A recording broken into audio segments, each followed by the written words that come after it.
Ya, selamat malam nonton Sirai TV sekalian. Seperti biasa Jumat malam kita jumpa lagi dalam bincang-bincang masalah psikologi ya. Pada malam hari ini kita akan membahas masalah apa itu kecerdasan cair dan kecerdasan kristal. Apa nih? Saya dulu sih taunya kecerdasan tuh pintar aja gitu loh. Ini ada kecerdasan cair dan kecerdasan pintar. Dan kecerdasan kristal. Nah, seperti biasa nanti akan diulas secara detail oleh rekan saya yang selalu setia ya menemani kita semua langsung dari Jerman. Malam Kristi, apa kabar? Malam Pak Bor. Malam. Malam. Kedengeran? Ya, kedengeran. Ya, mudah-mudahan aman ya, Aman nggak mudah-mudahan. putus-putus ya. Iya, Iya. mudah-mudahan. Ya, Kris, langsung aja nih. Apa ini nih? Mau sharing tentang apa nih? Apa itu kecerdasan cair dan kecerdasan kristal? Silakan. Iya, terima kasih. Kecerdasan ya. Kita kan taunya kalau orang pinter itu dia jago matematika gitu. Atau kalau ngomong Betul. bahasa Inggris dia nyerocos aja gitu Ya, kan, kayak betul. kayak Ya, air bah gitu ya. ya. Nah, tapi sebenarnya kecerdasan itu ada macam-macamnya. Nah, kalau dari segi taksonomi gitu ya, kalau kalau tahu biologi itu kan ada ordo, terus ada apanya sih juga nggak tahu biologi sih. Atau kalau misalnya ada bangsa itu ada misalnya Indonesia, ada bangsa Indonesia, terus ada pulau-pulaunya, terus ada suku-suku bangsa gitu di dalam pulau-pulau itu gitu. Jadi intelijensi itu juga kayak gitu. Nah, intelijensi itu yang akan kita bahas hari ini itu tentang kecerdasan cair dan kecerdasan kristal itu apa namanya dari sisi taksonomi misalnya dia yang paling atas gitu ya. Jadi sebelum ada kecerdasan yang lainnya, sebelum ada kecerdasan bahasa dan segala macamnya, itu dia yang mendasari semua kecerdasan itu ya. Nah, ini yang merumuskan ini namanya Raymond Bernard Cattell. Nah, dia itu psikolog kelahiran Inggris yang jadi psikolog di Amerika gitu. Dia merumuskan teori ini pada tahun 1971. Nah, jadi si Cattell ini membagi kecerdasan jadi dua gitu, kecerdasan kristal dan kecerdasan cair. Kecerdasan cair itu yang ibaratnya udah dari sononya lah, yang emang orang udah lahirnya pinter gitu ya. Nah, kalau kecerdasan kristal itu kecerdasan yang kita dapat dari pengalaman, dari pembelajaran gitu ya. Nah, apa sih bedanya kecerdasan cair dan kecerdasan kristal selain dari dua hal itu? Kecerdasan cair itu misalnya bisa kita lihat dari kemampuan berpikir abstrak gitu ya. Kalau ada hal yang kompleks gitu terus orang ngerti gitu, itu berarti kecerdasan cairnya tinggi gitu ya. Terus dia tuh walaupun belum pernah ada dalam situasi atau dalam masalah tertentu itu, dia langsung tahu gimana solusinya. Itu berarti kecerdasan cairnya tinggi. Pemahamannya cepat, buat kesimpulan juga cepat gitu. Bisa menganalisa, intuisinya juga bagus gitu ya. Jadi belum tentu tahu, belum tentu pernah ngalamin gitu, tapi tahu kira-kira itu akan bagaimana, akan seperti apa, itu orang berarti punya kecerdasan cair yang tinggi. Logikanya juga tinggi, jadi dia mampu juga menemukan ide-ide baru, orangnya kreatif gitu. Kreatif bukan dalam arti bahwa punya nilai seni tinggi atau apa, enggak, tapi kreatif dalam hal misalnya menemukan solusi gitu ya, kreatif dalam hal menganalisa gitu ya, melihat dari berbagai sisi, itu kemungkinan dia punya kecerdasan cair yang tinggi gitu ya. Punya imajinasi juga, kalau orang bisa punya imajinasi kompleks gitu, kemungkinan dia kecerdasan cairnya tinggi. Nah, kecerdasan cair ini ada batasnya ya. Memang orang ada ya yang dari sononya pinter gitu. Kalau misalnya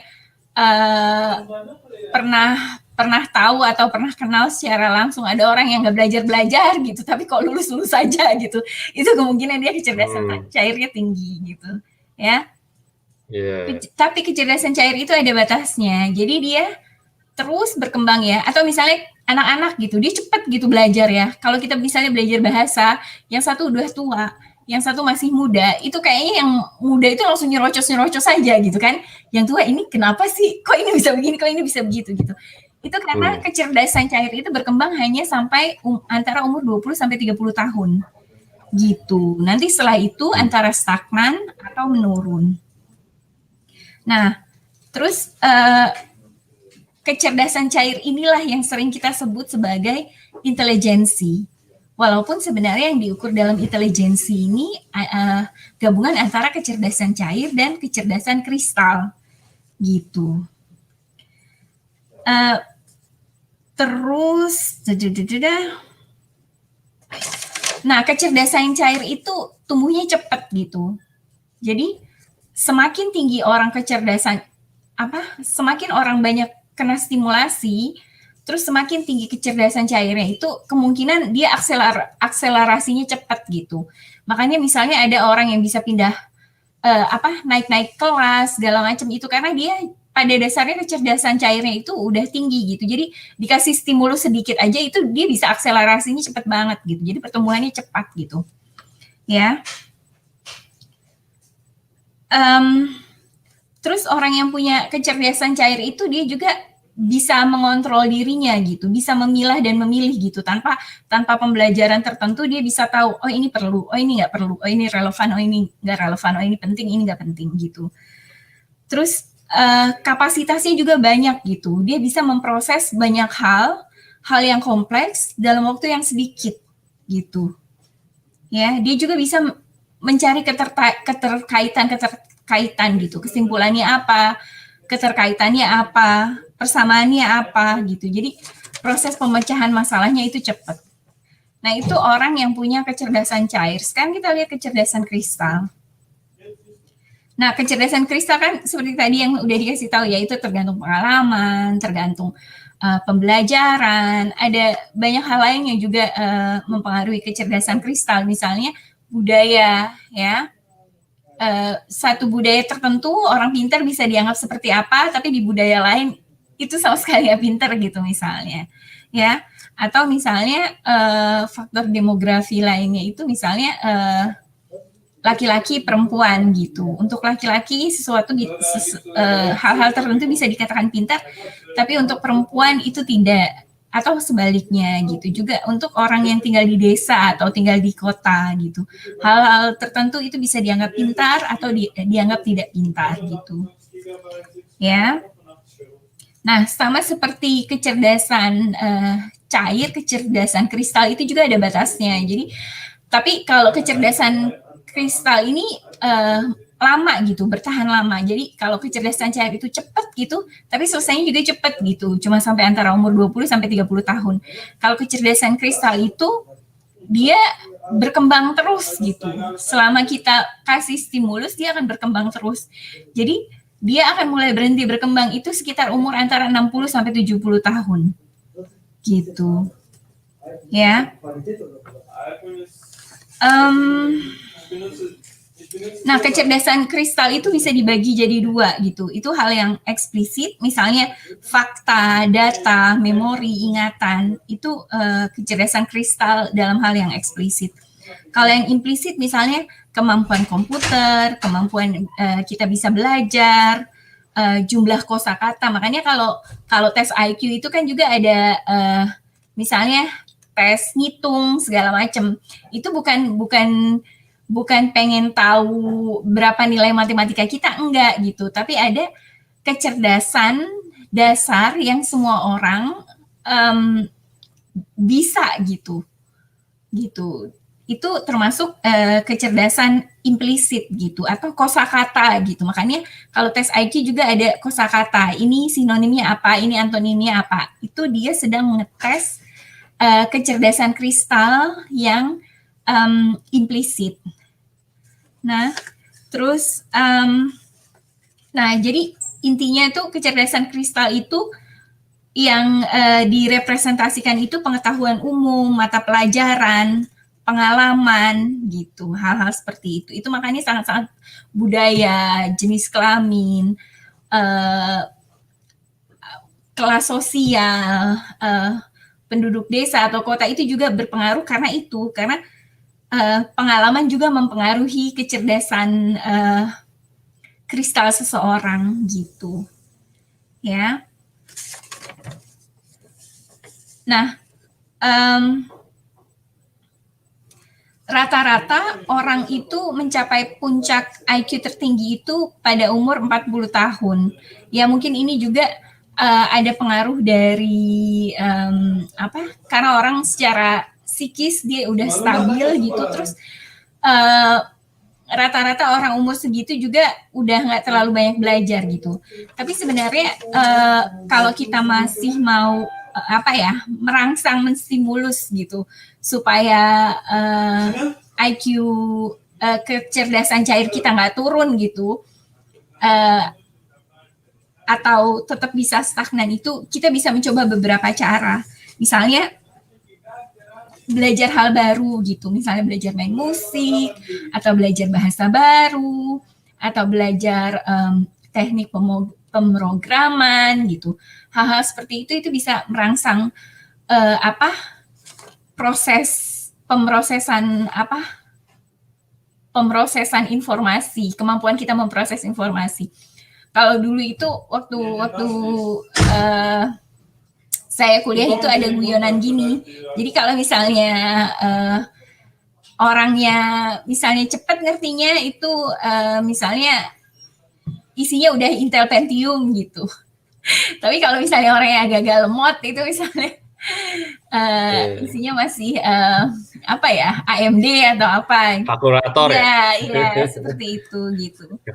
Nah, memperbanyak aktivitas itu juga bisa menstimulus otak gitu. Memperbanyak aktivitasnya gini. Ini terutama untuk kaum berbahan ya. Jadi kan kalau kita cuma rebahan untuk kaum berbahan gitu ya. Jadi kalau misalnya kita cuma tidur aja, tidur makan itu kan nggak distimulus otaknya. Tapi kalau misalnya kegiatannya bervariasi gitu, jadi misalnya ada olahraga juga, ada baca juga, ada macam-macam gitu, itu cenderung bisa menstimulus otak. Terus ada aplikasi, ada app atau games yang juga bisa melatih otak gitu, kayak Sudoku atau TTS atau main catur misalnya. Hal-hal seperti itu bisa menstimulus otak gitu. Nah, ada hal lain yang bisa mempengaruhi penurunan IQ selain daripada umur, itu misalnya karena faktor stres gitu. Kalau sakit psikis itu kemungkinan IQ-nya bisa turun gitu. Mungkin IQ-nya itu masih ada tapi lebih ke susah konsentrasi ya gitu, karena fokus pikirannya itu lebih ke penyakitnya gitu, penyakit psikis, penyakit fisik gitu. Terus kurang berlatih seperti itu tadi ya, kaum rebahan, atau lingkungannya juga kurang menstimulasi. Kan kadang ada orang yang lumayan terpengaruh gitu dengan lingkungan gitu. Jadi kalau lingkungannya itu lingkungan yang monoton, orang itu juga monoton, padahal bisa aja kemungkinan dia punya kecerdasan cair yang tinggi gitu ya. Kalau saya mau bilang itu kecerdasan cair dan kecerdasan kristal itu sebenarnya mereka tidak terlalu terpisah ya, walaupun mereka adalah dua hal yang berbeda gitu. Jadi mereka cukup mempengaruhi gitu. Jadi misalnya kalau orang pada dasarnya kecerdasan cairnya tinggi gitu, terus dia kalau belajar itu cepat gitu. Walaupun belajar itu yang dipengaruhi itu kecerdasan kristal, tapi karena dia kecerdasan cairnya tinggi, misalnya dia bisa mempelajari sesuatu dengan cepat gitu. Yang orang-orang tuh baru mikir gitu, ini apa, ini kenapa gitu. Dia udah tahu solusinya, dia udah tahu kesimpulannya apa. Seperti itu gitu. Atau misalnya lingkungan ya, lingkungan itu kan mempengaruhi kecerdasan kristal gitu ya. Misalnya orang-orang yang status sosialnya tinggi gitu kan. Terus orang kota dia punya fasilitas yang bagus untuk belajar. Jadi kemungkinan besar dia bisa punya kecerdasan kristal yang tinggi, walaupun mungkin kecerdasan cairnya tidak terlalu tinggi, tapi lingkungannya mendukung gitu. Jadi dia bisa punya pendidikan tinggi, bisa punya gelar yang tinggi, bisa punya pekerjaan yang cukup baik gitu. Seperti itu. Nah, tapi itu tidak menutup kemungkinan kalau orang memang walaupun misalnya dia di desa atau dia dari status sosial ekonomi yang kurang gitu, tapi kalau kecerdasan cairnya tinggi, itu dia bisa punya kecerdasan kristal yang juga tinggi gitu, terlepas dari status sosial ekonomi atau asal muasalnya bukan dari kota, hal seperti itu, terlepas dari dia tidak punya fasilitas atau enggak dia punya atau tidak punya fasilitas gitu. Kalau memang misalnya anak petani atau anak tukang beca di wisuda dengan nilai cum laude, itu kan ada aja ya, kita lihat dari berita ya. Ya, betul. Itu berarti orang punya kecerdasan cair yang tinggi gitu. Jadi memang kecerdasan cair dan kecerdasan kristal itu dia saling mendukung lah, saling bekerja sama gitu satu sama lain. Udah itu dulu dari saya, Pak. Ya, cukup menarik ya masalah kecerdasan ini. Saya jadi ada yang menarik nih yang tadi yang diangkat ya, itu tadi kan untuk merangsang otak kita biar untuk jadi cerdas itu harus ada banyak kegiatan. Di antaranya itu ada tadi ada main game gitu. Nah, sehubungan dengan main game itu sekarang ini kan banyak nih orang-orang atau anak-anak gitu ya yang kerjaannya itu memang main game gitu loh. Nah, karena memang sekarang gamenya variasinya banyak, terus banyak pertandingan juga gitu kan ya. Nah, saya ingat dulu kalau saya dulu waktu main game sering-sering itu orang tua saya pasti ngomong, main game dulu, kapan belajarnya gitu kan, gimana bisa pintar gitu kan. Nah, kalau sekarang main game itu justru bisa menghasilkan uang gitu kan, ada turnamen-turnamennya, terus hadiah juga besar-besar gitu. Jadi banyak orang yang fokus ke sana. Nah, tapi yang saya mau tanyakan dari sisi psikologi, sebenarnya kalau orang main game itu bagus nggak sih buat otak? Tadi kan diangkat tuh dengan banyak kegiatan, diantaranya main game gitu. Tapi main game-nya kan tadi kayak kuis atau Sudoku, Sudoku gitu kan. Iya. Nah, sekarang kalau game-game action kayak gitu gimana? Menurut dari sisi psikologi buat perkembangan? Buat perkembangan otak ya. Otak ya. Jadi game itu punya kayak pisau bermata dua lah gitu ya. Jadi misalnya di satu sisi game itu kan selalu tingkat kesulitannya selalu meningkat ya. Ya, betul. Jadi itu menstimulasi orang untuk memecahkan masalah. Ya. Gitu. Di satu sisi keuntungannya itu gitu. Jadi itu melatih otak. Ya. Tapi di sisi lain begini, saya mau membandingkan main game sama main catur. Ya. Main catur itu kan bisa berjam-jam ya. Ya. Kalau Grand Maestro itu kan kadang bisa berapa 12 jam atau berapa jam gitu kan. Dan itu butuh konsentrasi yang tinggi gitu. Jadi mereka juga olahraga catur itu juga diatur makannya, misalnya juga ke fitness studio, walaupun mungkin nggak harus kayak Adere gitu ya, tapi dia bugar gitu, fisiknya tahan gitu, mau 3 hari 3 malam main catur gitu misalnya dijabanin gitu ya. Nah, bahayanya kalau main game komputer itu jadi kalau main game catur itu dia masih ada keseimbangan. Itu kan tadi saya juga bilang bahwa aktivitasnya banyak gitu. Jadi ada selang-selingnya gitu. Jadi yang di force itu bukan cuma satu sisi aja gitu kan. Ada pakai istirahat juga kalau main catur, pakai fitness juga, makanya juga diatur gitu kan. Dan main catur gitu. Jadi kan ada beberapa gitu. Nah, kalau main game itu kan orang kadang lupa makan, lupa tidur, ya, nggak merawat diri, itu nggak imbangnya itu gitu. Nah, terus kalau main game komputer itu juga kan dia cepet gitu loh, orang dapat gratifikasi ya, ibaratnya orang dapat penghargaan tuh cepet gitu. Nah, kalau catur kan nggak, dia butuh proses, jadi itu juga melatih kesabaran gitu. Nah, susahnya itu kalau komputer itu di dunia nyata itu jarang ada orang yang bisa dapat gratifikasi secepat itu gitu loh. Dan di situ susahnya, makanya orang bisa kecanduan itu dari situ gitu. Karena kan pada dasarnya kecanduan itu juga melepas hormon kesenangan ya namanya, hormon ya si dopamin itu hormon yang dilepaskan ketika kita senang gitu. Nah, dengan gratifikasi yang cepat itu hormonnya tuh kayak obat lah gitu, disemprotkan terus gitu ke badan kita gitu. Jadi kan itu sebenarnya nggak sehat, nggak imbang gitu dalam waktu yang cepat tanpa proses yang itu memang proses yang sulit ya, dan itu memang membutuhkan kemampuan untuk melogika, memecahkan masalah, membuat kesimpulan dan sebagainya. Tapi itu nggak imbangnya di situ. Ya itulah pisau bermata dua, kecuali kalau misalnya kita main game gitu, tapi misalnya masih ingat mandi, masih ingat istirahat, masih ingat olahraga dan sebagainya. Dan yang pasti kalau kayak gitu juga kemungkinan kecanduannya juga sedikit gitu, karena kita bisa ngerem gitu, karena kita bisa membatasi diri kita gitu. Gitu sih. Oh, jadi selama kesenangannya itu kita masih ingat melakukan sesuatu hal yang lain, itu tidak masalah ya. Justru yang bermasalah itu kalau kita sudah lupa segalanya gitu ya, jadi fokus, lupa makan, lupa apa gitu ya. Gitu. Iya. Oke, cukup. Soalnya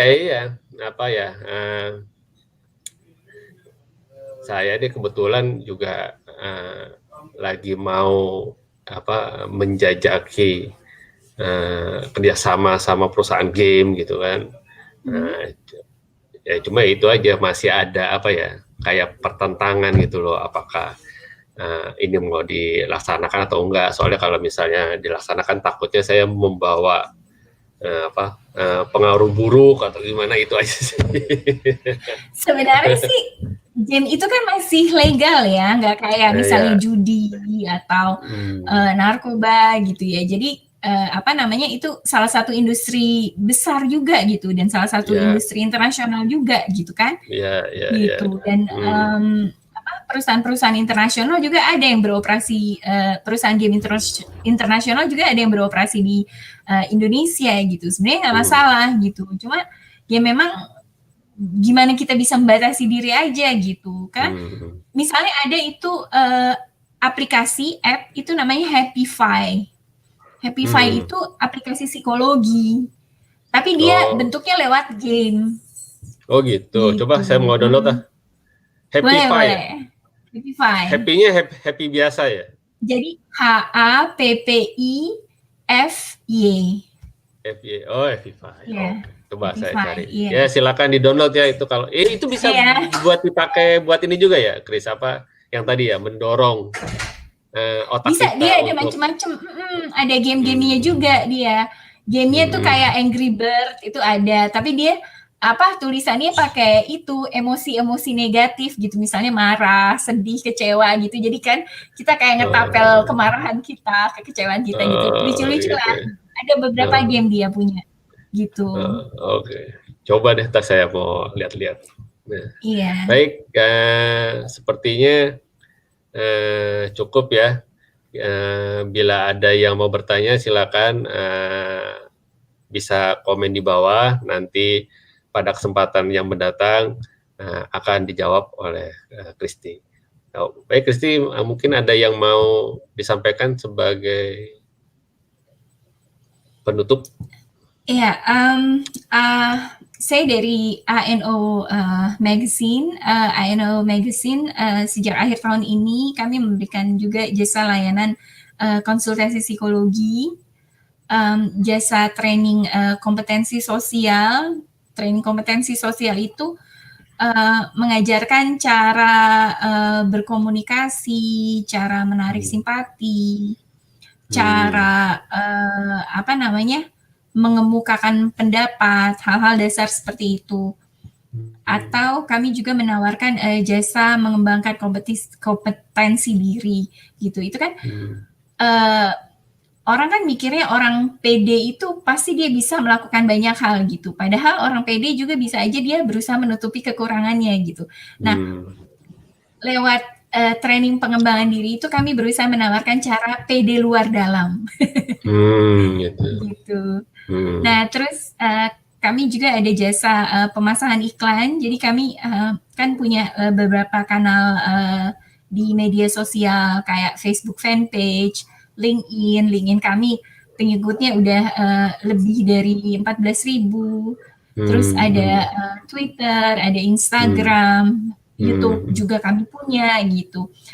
Dan juga majalah gitu. Jadi kami juga punya jasa pemasangan iklan.